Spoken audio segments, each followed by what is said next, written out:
Hello everyone, it's Apura from Class 8C. Today, I'm here to represent a small animation on the topic when people rebel. The rebel of 1857 was the greatest rebel of the Indian history. The Britishers came into India as traders. Slowly and gradually, they started earning the revenue. They started torturing peasants and farmers. But the Indian people just managed to tolerate the tortures, and they were also afraid of Britishers. During the mid-18th century, the powers of Nawab started to erode. The armies were disbanded and the British residents were formed. Many ruling families tried to negotiate with the company to protect their interests, but the Britishers refused. The company began planning to put the Mughal dynasty at the end. Even the name of the Mughal king was removed from the coins minted by the company.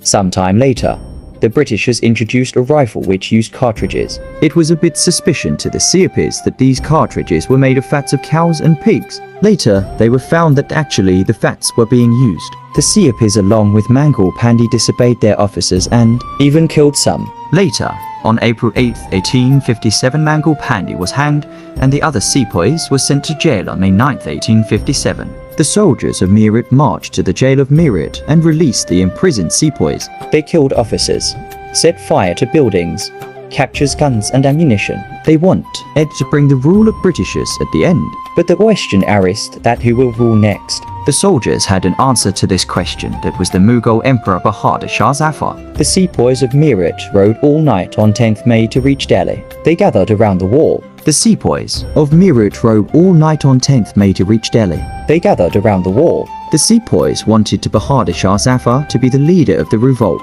But the Badshah was not willing to challenge the British powers. But Bahadur Shah Zafar had to be the leader. He wrote letters to his chief and rulers of the country to come forward and confederacy of the Indian states to fight British. The Britishers hadn't expected this to happen. They thought that the rebel because of cartridges would die down. But Bahadur Shah Zafar's decision to bless the rebellion changed the entire situation dramatically.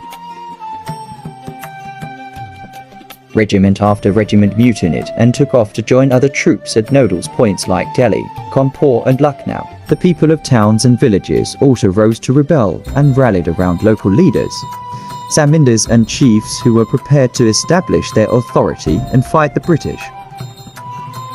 Nana Sahib, who lived near Kanpur, gathered armed forces and expelled out the British garrison from the city. Pirjez Qadr, the son of the deposed Nawab Wajid Ali Shah, was proclaimed the new Nawab. Begum Hazrat Mahal took an active part in organizing the uprising against the British. In Jhansi, Rani Lakshmi Bai joined the rebel sepoys and fought the British along with Tancha Tope, the general of Nana Sahib. In Mandla, in Madhya Pradesh, Rani Avantibai Lodi of Ramgarh raised and led an army of 4,000 against British. Many new leaders came out, for example, Ahmadullah Shah, Bakht Khan and Kunwar Singh. The Britishers recaptured Delhi in September 1857. Bahadur Shah Zafar was captured and sent to jail along with his wife Begum Zainat Mahal in Rangoon in October 1858. Bahadur Shah died in jail in 1862. Lucknow was taken in March 1858. Rani Lakshmi Bai was defeated and killed in June 1858. A similar fate awaited Rani Avantibai,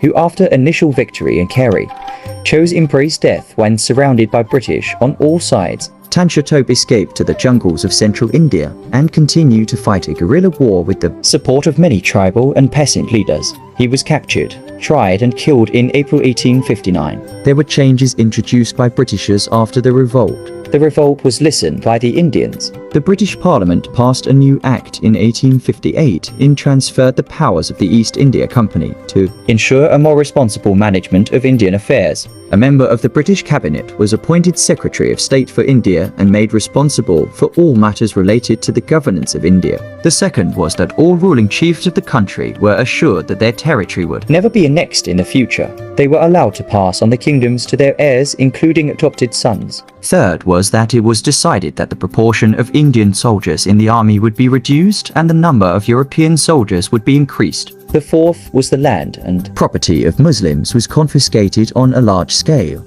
and they were treated with suspicion and hostility. And fifth was that the British decided to respect the customary religious and social practices of the people in India. And the last, that is sixth, was that policies were made to protect landlords and zamindars and give them security of rights over their lands. Thus, a new phase of history began after 1857.